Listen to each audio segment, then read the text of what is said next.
Selamat datang di channel Ye Chen Ping Mania.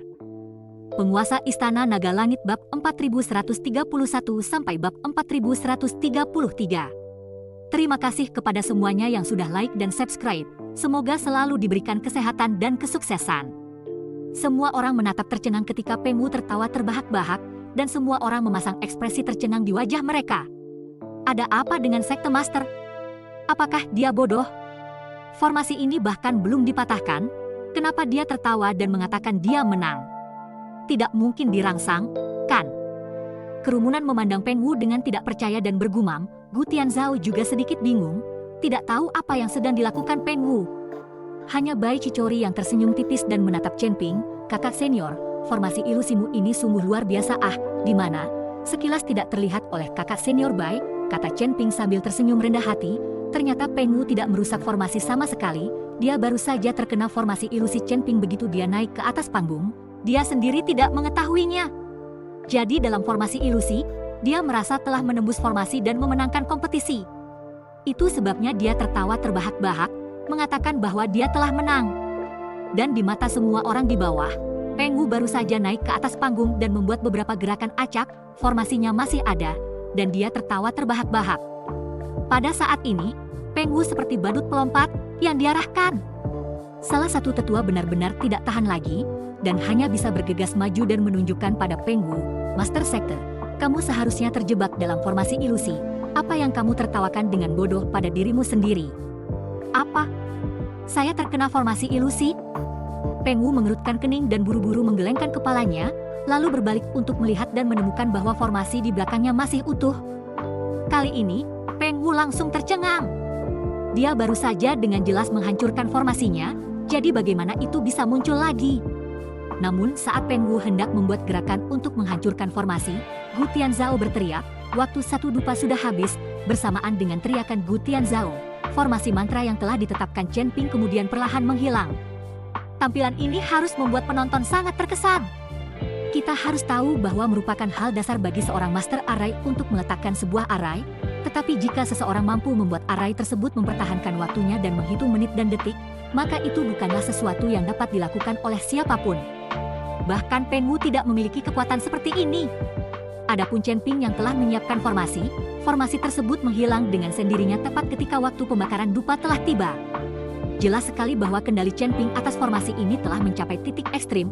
Peng Wu turun dengan kepala tertunduk, tetapi saat ini, hatinya sudah yakin. Dia tidak pernah berpikir bahwa begitu dia baru saja melangkah ke bidang seni bela diri, dia telah terperangkap dalam formasi ilusi Chen Ping juga terlalu kuat. Entah itu menghancurkan 3 formasinya dengan satu pedang atau membiarkan dirinya terkena formasi ilusi secara diam-diam, Peng Wu tahu bahwa dia bukan tandingan Chen Ping. Aku kalah. Peng Wu menyerahkan penaruhnya kepada Chen Ping. Setelah Chen Ping menerima penaruh, Peng Wu pergi tanpa menoleh ke belakang. Dia tidak lagi memiliki wajah untuk tinggal di Sekte 2 Yi.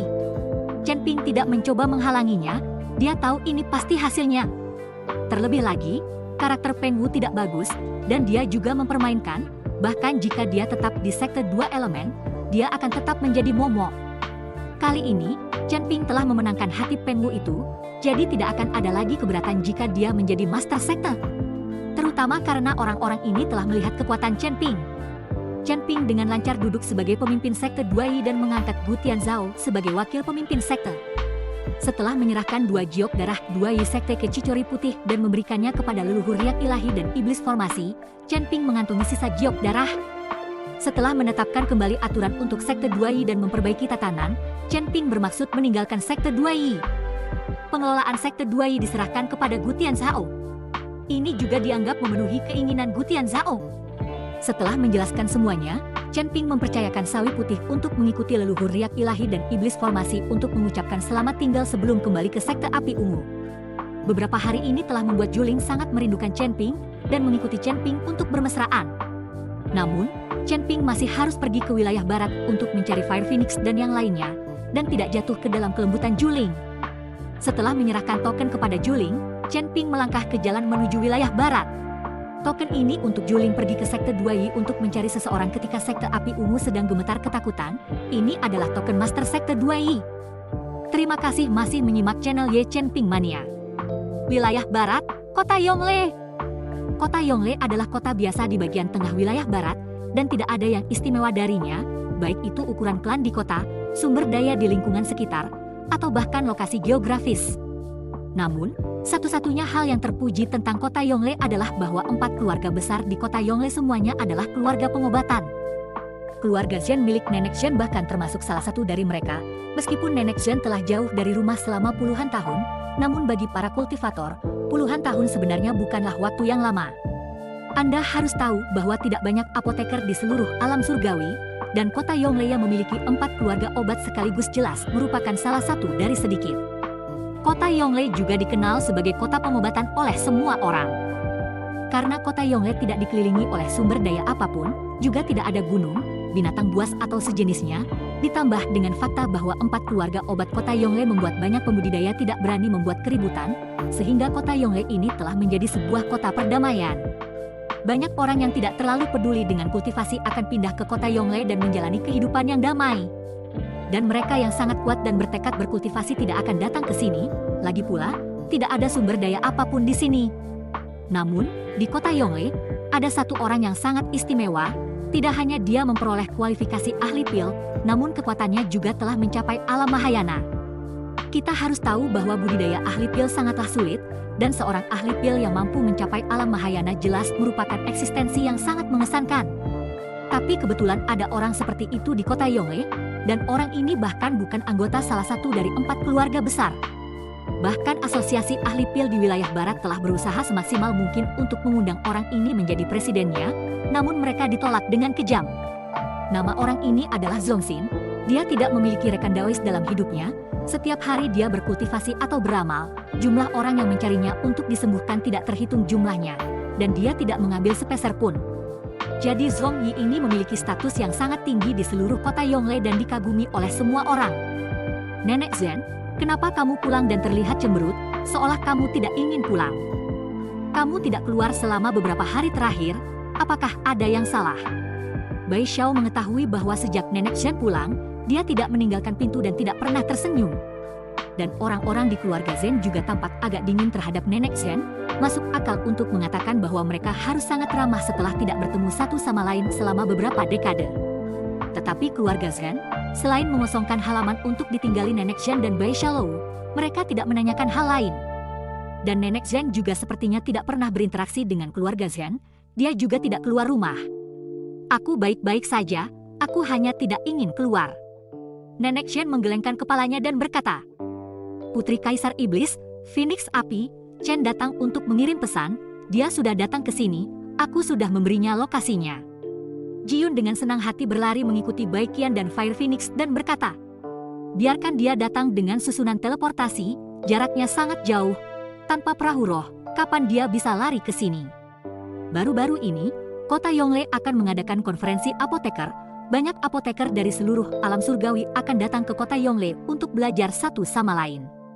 Setiap wilayah akan memiliki asosiasi ahli pil, dan di dalam setiap asosiasi ahli pil akan ada susunan teleportasi yang akan berteleportasi ke kota Yongle ini. Suruh saja Tuan Chen pergi ke asosiasi ahli pil di wilayah tengah dan berteleportasi, saya yakin susunan teleportasi semuanya terbuka selama ini. Nenek Shen berkata begitu dia mendengar bahwa Chen Ping sedang menuju wilayah barat.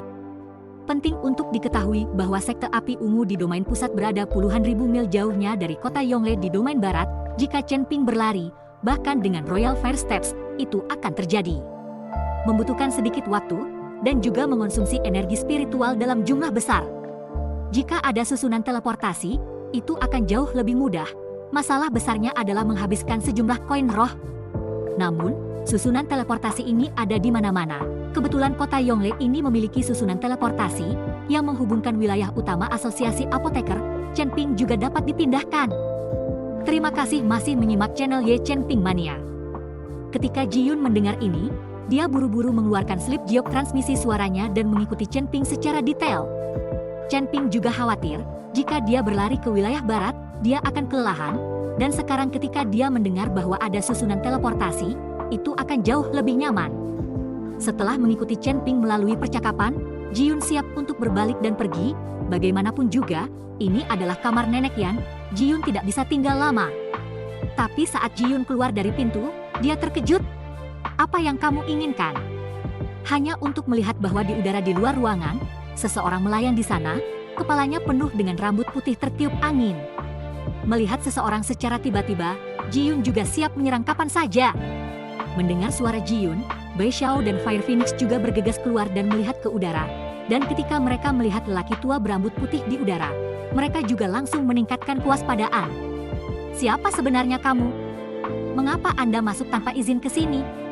Bai Xiao bertanya dengan suara tegas. Tapi lelaki tua berambut putih itu tidak mengucapkan sepatah kata pun, hanya menatap kosong ke arah rumah. Aneh sekali, ini keluarga Zhen. Konon keluarga Zhen juga salah satu dari 4 keluarga besar di kota Yongle ini. Kenapa mereka membiarkan orang menerobos masuk tanpa ada gerakan sama sekali? Fire Phoenix berkata dengan sangat aneh. Ya, kenapa saya tidak melihat siapapun dari keluarga Zhen memblokirnya? Sungguh aneh, Bai Xiao juga merasa sangat aneh. Dan pada saat ini, lelaki tua berambut putih itu perlahan turun dari udara, matanya terus-menerus melihat ke arah ruangan. Bam!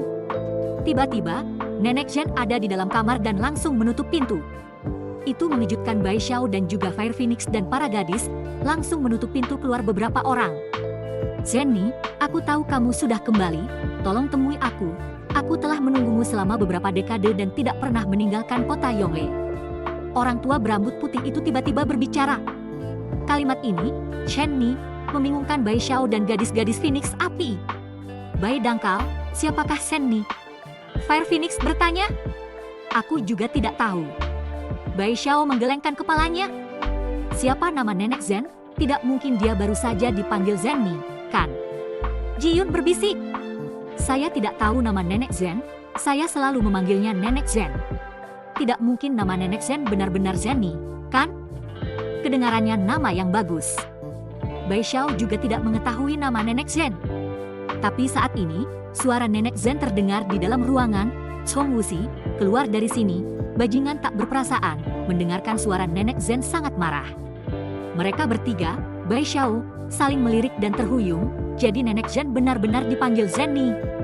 Dan lelaki tua berambut putih ini sebenarnya bernama Zhong Wuxing, nama macam apa itu? Zhenni, aku tidak lagi dipanggil Zhong tanpa emosi, aku dipanggil Zhong emosi, aku hanya tertarik padamu, tolong temui aku. Aku tahu, itu semua salahku di masa lalu. Aku hanya memohon padamu untuk bisa memaafkanku. Selama kamu memaafkanku, aku akan melakukan apapun yang kamu ingin aku lakukan. Song Yi memohon dengan getir. Pergi sekarang juga. Aku tidak akan mempercayaimu. Jika kamu tidak pergi, maka aku akan segera meninggalkan kota Yongle, sehingga kamu tidak akan pernah dapat menemukanku. Nenek Zhen berteriak dengan marah.